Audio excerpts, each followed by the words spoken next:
Welcome to the Gun Cave. I'm Marcy Smith with the Arkansas Herald. Today we are going to go see a lady who has caused a lot of media controversy through her Muslim-free zone firing range. So let's go meet Jan Morgan.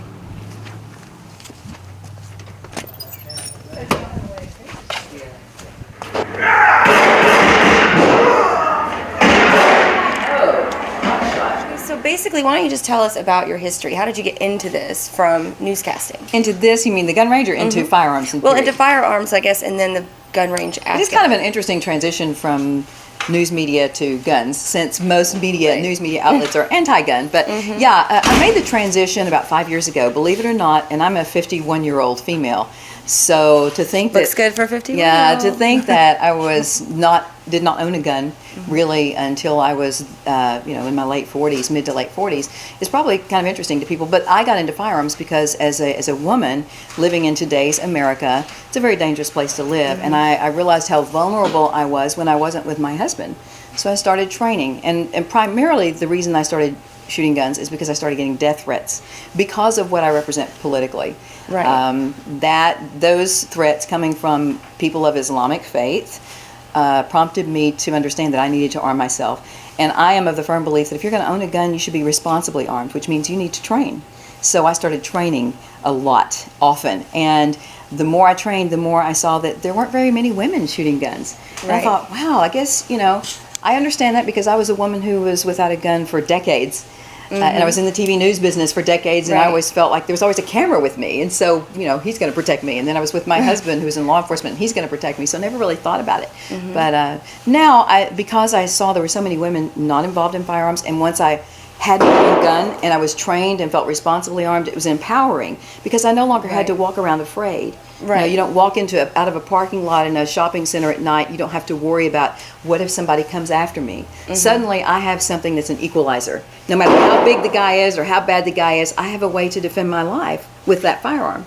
Right. So, and I think that's a beautiful thing maybe about being a woman who knows how to shoot and isn't afraid to use a gun, is that people don't expect it. Right. And Marcy, too, the cool thing is, since I got into firearms and I started training, and the more I trained, the more the men who were training me said, you should be a firearms instructor. You learn well, you're a good shooter, and I think you have an ability to teach women, and we need more women instructors out there. So that's what I did. I got my instructor certification. I'm National Rifle Association. I'm NRA certified instructor. I'm a state police certified instructor. And I specialize in training women, although half my classes are usually men. But what's really inspiring to me is that here at the Gun Cave, when I started working at this place a couple of years ago, there were never any women out here. And if a woman came in, she was with her husband, and she would sit in the lobby, and she would wait for him to go shoot and come out. Now, there are as many women coming in this place as there are men. And it's cool because they come in without a man because they know how to shoot their guns. They took the training classes. They come here on their lunch breaks like the guys do. And they go in there and they shoot. They take care of business. They make sure their skills are still intact. And then they leave and they do girls' night out here. And they've got their cute little pink range bags and pink earmuffs. So that's really encouraging to me to see that right now women are the largest group of people buying guns. And I think the gun manufacturers are starting to see that, and they're manufacturing guns that fit a woman's hand and that don't have as much recoil. So that's really exciting to me. And I am in heaven because I am fulfilling. I'm doing what I'm passionate about. And who would get to do every day something that you're really passionate about, and knowing that every time I train a woman and that woman walks away from here, I have given her the skills to save her life. Right. Yeah. And when a woman comes back to me and says, or a man, and says, "I'm so glad you taught me because someone broke into my house and my life was threatened, and if I hadn't had a way to defend myself, I would have become a victim." Okay, so, recently you're getting a lot of heat over a tweet. And really? Are you kidding? Seriously? Yeah, really. Me getting heat from who? The media? Okay. Exactly, right? Like someone you turned away from here. And I think, why don't you tell us your side of the story? What happened? You mean the real side, the real story? What happened? Yeah, let's hear it. First of all, the Gun Cave is a private club. It's not a business, it's a private club. And the reason we transitioned from business to a private club a long time ago is because as the owner of this establishment, I feel a strong sense of responsibility. I am personally responsible for the safety and security of every single person who walks in the door here who wants to shoot guns. You know, when you're in this range and there are people on both sides of you, within a couple of feet of you, shooting real guns, you want to know that the owner of this establishment has screened this person carefully and has done everything possible to make sure that they are responsibly armed, that they are handling guns safely, and that this is not a convicted felon beside you, that this person is someone who is not going to be a threat to you. And we have people that bring their children here, that teach their teenagers how to shoot guns. Right. And they want to know that, you know, when we go to that place, it's a safe place. Right. So with that in mind, we had a couple of people walk in here. And of course, they had an agenda when they came here. That was clear. But if someone has the appearance of being under the influence of drugs or alcohol, and I can spot it and smell it a mile away, then I'm not going to let you shoot here. I will turn you away, because guns and alcohol don't mix, all right? These two people walked in the door here, and they had an attitude from the beginning. They were belligerent, and they started pressing and acting. Their behavior was so irrational that the people who were here in the lobby were listening and started getting involved, like, what's going on? And the guy who claimed that I kicked him out because he was brown, he was so focused on his mission and his behavior was so bizarre, he didn't notice that there was a brown person sitting here in the lobby who had been sitting here for hours, who had just shot here. And if he had asked me if we discriminate against people with brown skin, I would have shown him a list of people who are Indian, like he is, and Hindu, like he is, who are members here, who shoot here. Right. So, but they didn't want to know that. What they came in here to do was to create a scene so that they could run to the news media and make up some kind of fabrication story, which the Arkansas Times, as a very liberal outlet, jumped on. And they didn't report the facts. And so, and if you notice, the guy that made the claims against me, he didn't even have the guts to face the camera and say his name and stand up and say, as a stand-up guy, and say, you know what, these people did this to me. And he knows, and the reason he didn't do that is because he knows it's a lie. Right. Do you feel that, or actually something here, I think he had said in a thing that you had been asking, you asked if they were Islam. And, Sure. And so you did ask him if he was from, or you He asked brought where up you were he from. brought up the issue of Muslim. He brought it up when they came in. One of them said something about, "Is this a Muslim-free zone?" And I said, "Well, absolutely it is." And they started pressing about that. And Expound it is on a that. Muslim-free zone. Okay. First of all, if you read my article, which a lot of people did read it, but a lot of people only read what other news outlets said about me. I studied Islam for 12 years. When 9/11 happened, I became interested. I had never paid attention to it, and I wanted to know, who are these people, and where is this kind of hate coming from, that you would murder 3,000 innocent people in the name of your God? And then I started seeing more, over the years, more and more acts of terrorism generated by Islamic terrorists. So I did my homework. I read their Quran. I read it, I studied it for 12 years. And I decided, once I became the owner of this range, I decided that, you know, if your doctrine, your Quran, over 109 times, somebody told me there are 164 verses, I found 109, that dictate hate, murder, and terror against all human beings who refuse to submit or convert to Islam. And so if you're an adult and you align yourself with that religion, then I'm assuming that you've read that book. I mean, a responsible person would, before you decide you're going to belong to a certain religion, it would seem that you would read that religious doctrine so you could decide whether or not you agree with it. And my attitude is, and I do know, and I've said this in my article and I'll say it here today, there are Muslims out there who are peaceful people and have no evil intent, like Dr. Zuhdi Jasser, who is a physician in Arizona. Mm-hmm. Dr. Jasser has been a Muslim his entire life. He served in our military. I honestly believe he's a good man. And he's trying to reform Islam. If you saw him on national news the other night, he's asking Islamic imams to step forward and say, you know what, we have a problem here. Let's acknowledge this and let's reform this. Mm-hmm. And while I love that, and I would love to see that kind of reform take place so that the people who are peaceful Muslims would separate themselves from this other doctrine, it's not happening yet. And I think the reason it's not happening is because to push Muhammad aside is a sentence of death, if you've read the Quran. And Muhammad was a documented mass murderer and pedophile. So the bottom line is this: if you say that you are Muslim, I'm assuming you're aligning yourself with that ideology.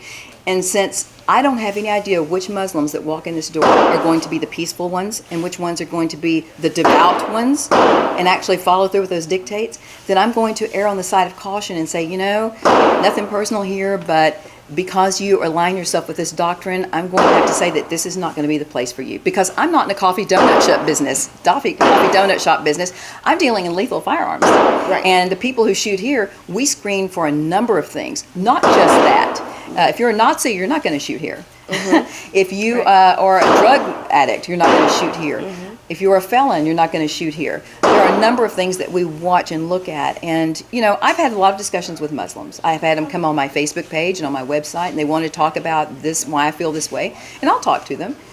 And in all fairness, I will say that some of them say, well, why do you say that about Islam? That's not Islam. And I say, well, have you read the Quran? Have you read your Quran? Because I have. And I can tell you what these verses say, and I didn't take them out of context. And that's even the same thing, like I was saying, we were talking about earlier, is, you know, with Christians and like people who claim to be Christians and they haven't read the Bible. And they really don't understand, like maybe the Old Right. Testament, and, you know, they just use like a piece out of the New Testament that says they can do whatever, and God Right. doesn't say that, you know, in And the that's Bible. a common argument I hear from people that are anti-Christian. They'll say, well, there are verses of violence in the Bible. But if you've read the book, you should read the whole book in its entirety, just like I read the Quran, and it's about the context. And everybody who's read the Bible knows that when Christ came, everything changed. Christians abide by and go by the New Testament Bible. And there are no verses in the New Testament that dictate that you must kill, hate, and murder anyone who is not Christian. There aren't any. So with that in mind, I don't have to worry about Christians. And then you also look at the fruit of your religion. I don't see people of other religions committing mass murders on a consistent basis. You know, you have Tim McVeigh, and everybody says, well, what about Tim McVeigh? Well, Tim McVeigh cannot quote a single verse in the Bible to substantiate or justify what he did. You know? Right. And Tim McVeigh wasn't yelling, you know, hail Jesus, hail God, you know, when he's murdering people. Whereas these Islamic terrorists are saying Allah Akbar, Allah Akbar. Allah is great. And so I know that the reason they're committing these crimes is because of those dictates in their Quran. And those people are not the radical extremists. I get upset when I watch the news. Even Fox News will say, well, the radical Islamists are radical extremists. No, those people are not radicals. To be radical, you've got to pervert what your holy book says. And those people aren't perverting it. They're devout. They're actually following the dictates. So the Muslims that we have to worry about are not the ones who are supposedly peaceful and they haven't read their book, their Quran. The ones we have to worry about are the ones who have read their Quran, who are serious about following the dictates of their Quran. Those are the guys you have to be afraid of, and they aren't radicals. They're devout. Are there any particular verses in the Quran, like you said that you found 109, is there one that really struck you, like a... Yeah, the one about beheading. I can't cite the verse, but I can't even cite the specific verse in my Bible. But I wrote them down on my article. You're welcome to look at it. I wrote down all 109 of them with the verse reference and exactly what was said, as well as the context. Where can we find it? We can find that on the web? JanMorganMedia.com, and or you just type in Jan Morgan, the name, on Google, and you'll see. You'll find Jan Morgan Media. Yes, and you'll find Jan Morgan Media, and the article is Why I Want My Range to Be a Muslim-Free Zone. Or you can go to my Facebook page, and I've actually written an article that's on that page, and it says Islam Verses of Evil. And we have those verses there in my notes section. And here's another question I thought about the other day. Have you? I mean, you don't have to change it. I mean, you know, because it's basically it's almost like you're signified by Muslim free. But do you really feel? I mean, it's almost like Islam free instead of Muslim free. I mean, people call themselves Christians don't necessarily follow everything in the Christian Bible. True. And you know, like Muslims, I mean, a lot of people are born into a family of Christianity. They stay Christians. They're Jews. They stay Jews. They're Muslims. They are Muslims down the line. I mean, but is it more? I mean, I feel like you're more of an Islam free zone, like that's an idea. I guess I could have said that. I wonder if that, because when you say Muslim, to me, it's like. But if you're a Muslim, you're following Islam. But Islam itself is a doctrine. It's a doctrine that is. That's a novel idea. I might change my whole. Oh wow. Article. I was curious about that. No. Okay. Another question. So do you feel like basically you were set up whenever these on guys this came? last situation, it was clearly a setup, yeah, without a doubt, and that's fine. But and probably if they hadn't acted like they were under the influence or something, the questions don't bother me. People come in here all the time and say, "Is this really a Muslim-free zone? Well, what does that mean?" And I'll answer questions. I don't have a problem with that. The fact that they were asking questions is not why they got thrown out. The reason they got thrown out is I was concerned about their behavior was so irrational and bizarre. There were red flags popping up, and I just won't take any chances. And since I don't do blood tests on people that come in here, I can't prove that you're under the influence of alcohol or drugs. But if I suspect it, like we had a gentleman walk in yesterday, and he was hyperventilating almost. He was so unnerved, and he was just all over the place and acting. And I thought, you know what? I don't know what his problem is, but he doesn't need to be handling a firearm in this place.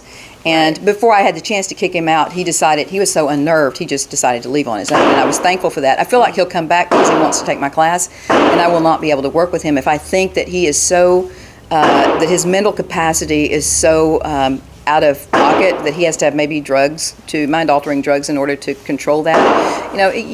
You really have to be careful who you allow to shoot guns here. It's not rocket science. That brings me to another question.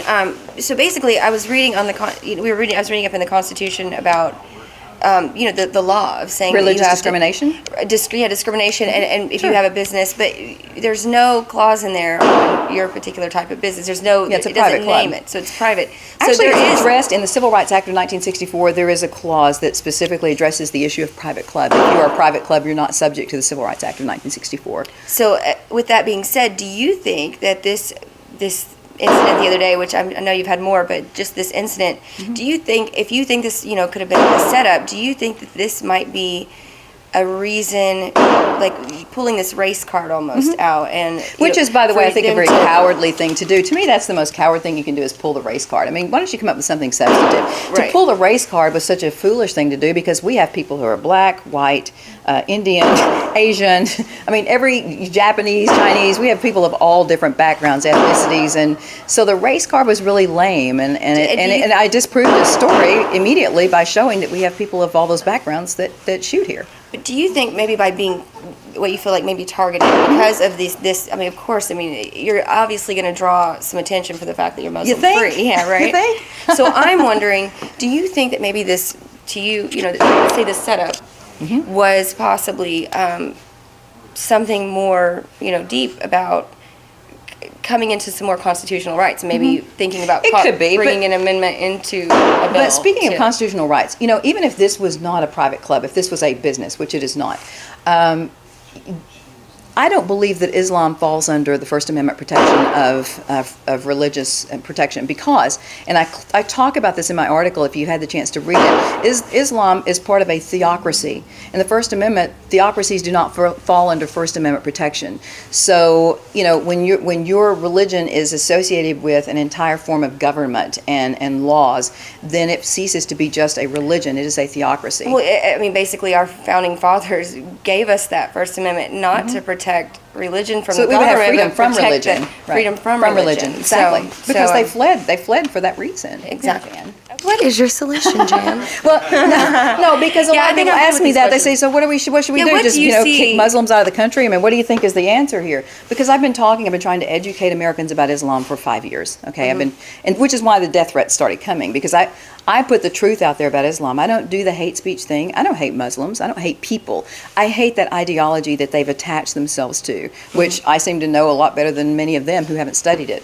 But to me, the bottom line in addressing this to resolve the problem is to really define what our founding fathers meant by religion in the First Amendment. I mean, we need to draw the line of what constitutes religion and where is the line drawn between religion and cult organization and terrorism, okay? Because what if someone creates a religion that they say commands them to murder anyone over the age of 60 and to molest little kids under the age of 10 and say, well, that's in our book, that's in our holy book, that's religion, that's protected. Well, no, because your holy book is commanding you to commit crimes that are against the laws of this country. Right. Okay? Let's please refer to the preamble. Right. So my solution is let's go in and let's say, okay, any religion that is getting tax-exempt status in this country, any religion that's holy book, clearly dictates to its followers to commit crimes that are against the laws of this country, then that religion should lose its tax-exempt religious status and be reclassified as a terrorist organization and be banned from practice here.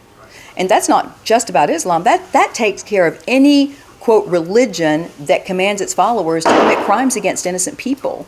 That, to me, is a solution. That's one solution. The other solution would be like what Dr. Jasser is trying to do, the Muslim physician in Arizona. He's calling for reform. I truly believe Dr. Jasser is a good guy. He's a peaceful guy, and he does not want all of this terrorism that is attached to Islam. Because in his faith and the way his parents raised him, he was taught the peaceful part. You know, the Quran is divided into a Mecca and Medina, just like our Bible is divided into a New Testament and Old Testament. The difference is all the verses of violence in the Bible were in the Old Testament, which everybody knows changed when the New Testament, when Christ came. All the directives from our Bible and the New Testament are peaceful, and those are open-ended. Peaceful. Whereas in the Quran, it's their New Testament, so to speak, where all of the commands. It was after Muhammad came. You know, Muhammad was an evil guy. I'm sorry, but that's just the truth. And he was a documented mass murderer and pedophile. What can we say that about Jesus Christ? And I'm not just trying to, to promote Christianity here. I truly believe that people have a right to their religion or to not be religious. And we have people of all religious backgrounds, and we have atheists who shoot here. That's not an issue with me. I don't care what religion you aspire to connect with. What I care about is that whatever religion that you're connected with does not command you to murder and hate people simply because they aren't part of your religion or don't support it. And I think that might be the solution, really, is just for people to wake up and say, we are all humans. It's humanity. We are supposed to love and respect one another. For Muslims to do that, for the peaceful Muslims in this country to stand up and do that. And if enough of them unite and say, you know what, okay, that's not the way we were raised. Our parents only shared with us the parts of the Quran that were peaceful. And we're peace-loving people. We're positive contributors to society. We just want to have a good American dream life. We want to raise our families here. We don't want to support terrorism. Yeah, those folks need to stand up. And they need, and where's that? Where have you seen that?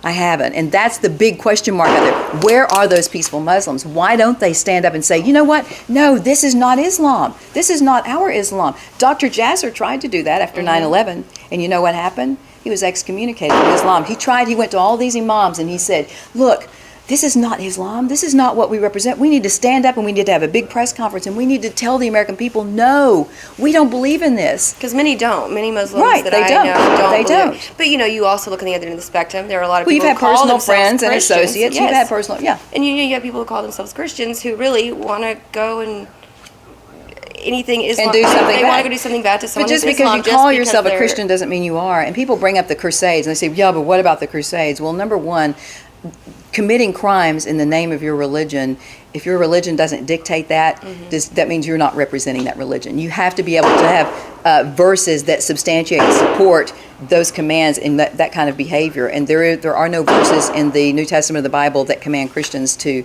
murder and hate innocent people. In fact, we're supposed to love our enemies. We're supposed to, and with Muslims, I don't hate Muslims, like I told you. I don't. I truly don't. I just have to say, for the safety and security of the people who shoot here, since I don't have a way of finding out from you whether you're devout or you're not, then I'm just going to have to say, if this is what you believe, if you're aligning yourself with this, I'm assuming you've read your Quran and you support those verses of violence, and because of that, I can't have you shooting beside people that you're commanded to kill. So what if that's someone pretty simple. What if someone comes in that was raised Muslim and they're like, I'm not Muslim anymore, or I'm not Muslim? Would you, I don't fall in line with a Muslim? Would you let them shoot here? Well, there's not a concrete way, and it's possible somebody could slip through the cracks. I mean, I have no way of knowing for sure what somebody's religious belief is. I don't ask you that on our paperwork. Yeah, and when you don't sign ask in, people if you're Christian, no, I don't. Unless you come in, if you've got Allah Akbar ringtones on your phone, and if your name is Muhammad something, there's a possibility I might think you're a Muslim. And I had two guys that walked in here who actually the ringtones on their phone were playing Allah Akbar. They were speaking Arabic, and those two guys, that was the final straw that prompted me to write the article, because it was frightening to everybody who was here. And they wanted me to train them. They wanted to shoot guns. They wanted me to train them how to shoot guns. And all I could think about was, if those flight instructors that taught those terrorists how to fly those planes at 9/11, if they had the same kind of, used the same discernment that I'm using, then we probably would have 3,000 Americans alive today. If you have the guts to stand up and say, you know what, I know what's in your book, and because of that, this is a lethal business. I can't have you shooting guns next to people you're supposed to kill. Thank you. You bet. Yeah, Absolutely. Let's go shoot some guns. Okay. All right.